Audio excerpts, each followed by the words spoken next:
years ago, when there were very few Indians. Even 20 years ago, very few Indians. Nowadays, you see another Indian and you run away from this side. Because there are that many of us.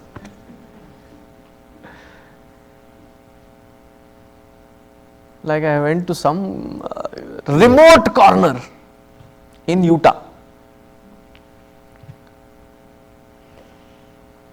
And the only restaurant in that place was a Subway.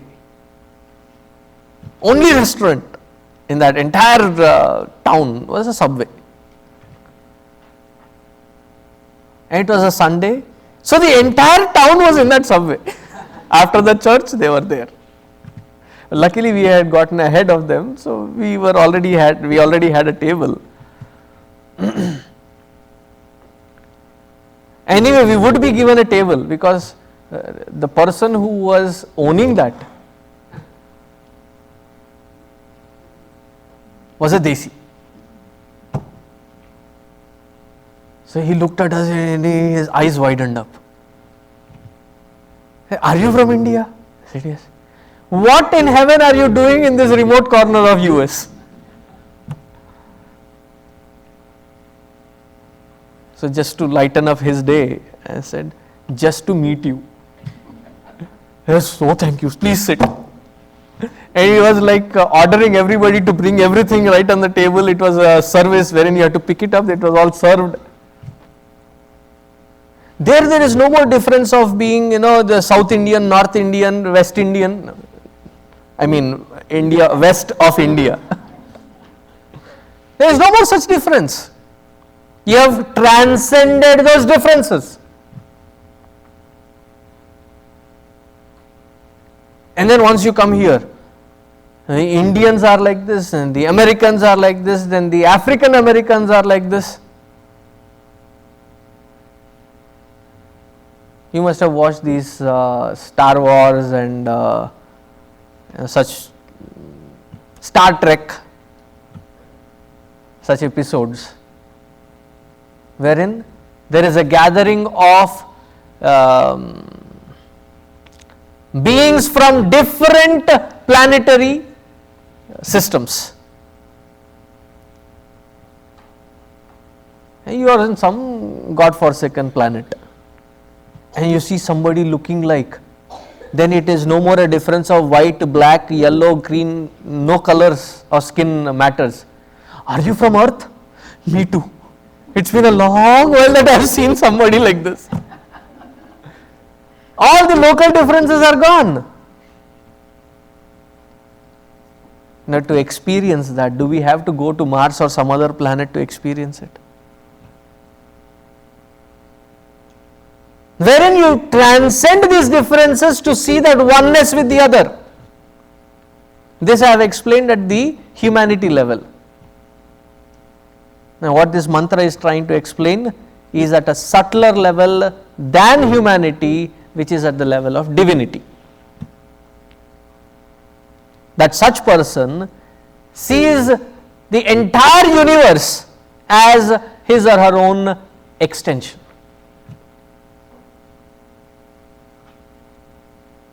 Atmani eva anupashyati. Sarvabhuteshu chatmanam. And he sees himself as an extension of the entire totality. Hence, therefore, he does not shy away from the world. He does not get disgusted with anything in this world. There is absence of hatred, disgust or fear from such person's heart.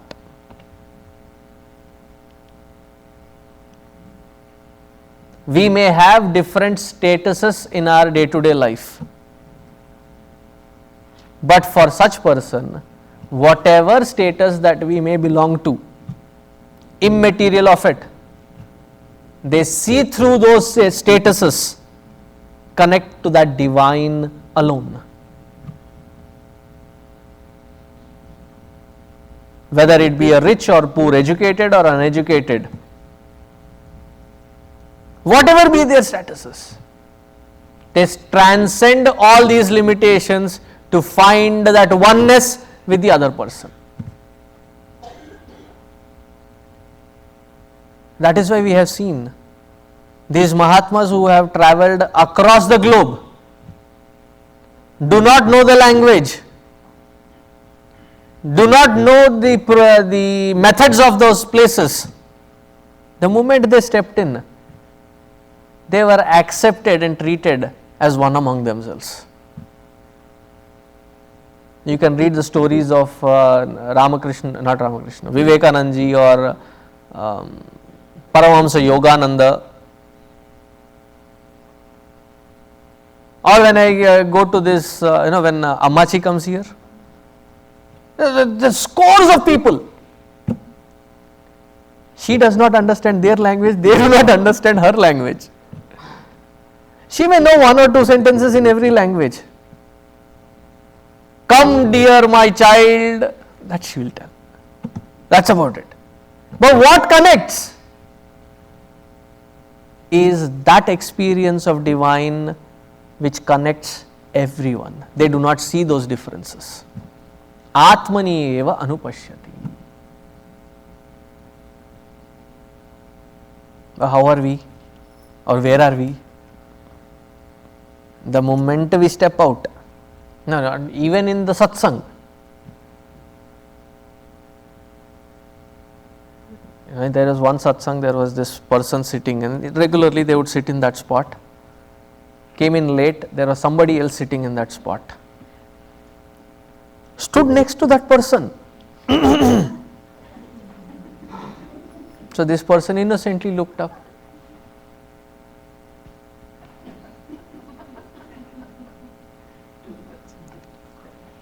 After all, what time do you sit there? 1 hour, 1.5 hours. In that 1.5 hour of once a week satsang, the identification is, this is mine. Heights of it. And what is it that you hear sitting there? That nothing is yours.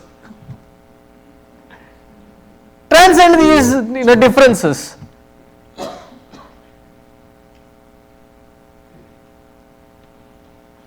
Na tato vijugupsate. They don't have hatred, they don't have dislike to anything, any being in life.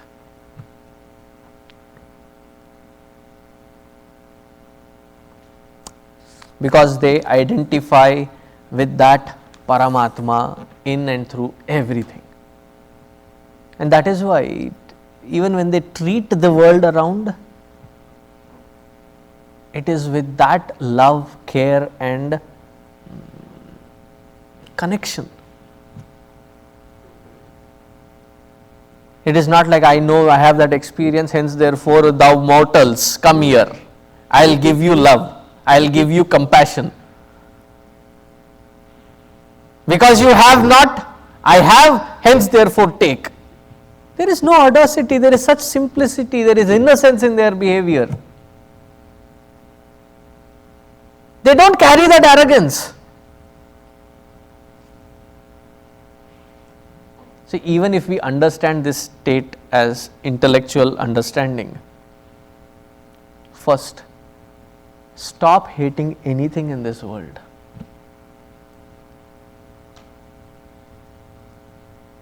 Try to connect to others from the perspective of divine rather than connecting to them by looking at the external garb.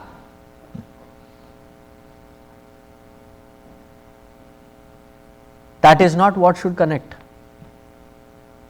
The externalities. And when you do connect, serve this humanity not because they have not, but serve because it is our necessity to serve the Lord in that form. That should be the perspective of interaction in our day-to-day life.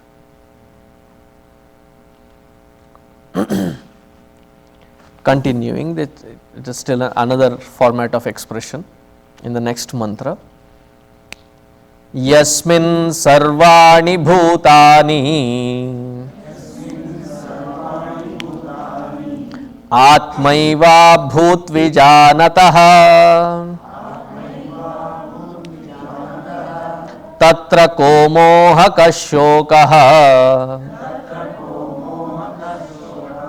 ekatvamanupashyatah. We will just do the word meaning today. We will see the deeper meaning tomorrow. Yasmin sarvani bhutani atmaiva bhut vijanatah. For such person who has the experience of himself being the extension of the entire totality around, and the entire totality as their own expression. For such person, where is there a scope of shoka or moha, sorrow or delusion?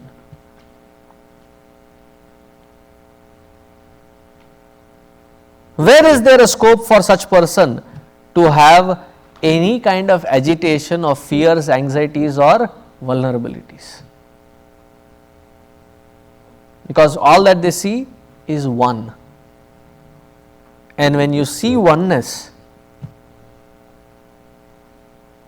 that is when all divisions, confusions get evaporated. When you have that one vision of oneness. But if we have vision of divisions, we can see only plurality and confusions. So we will see the depth of it tomorrow.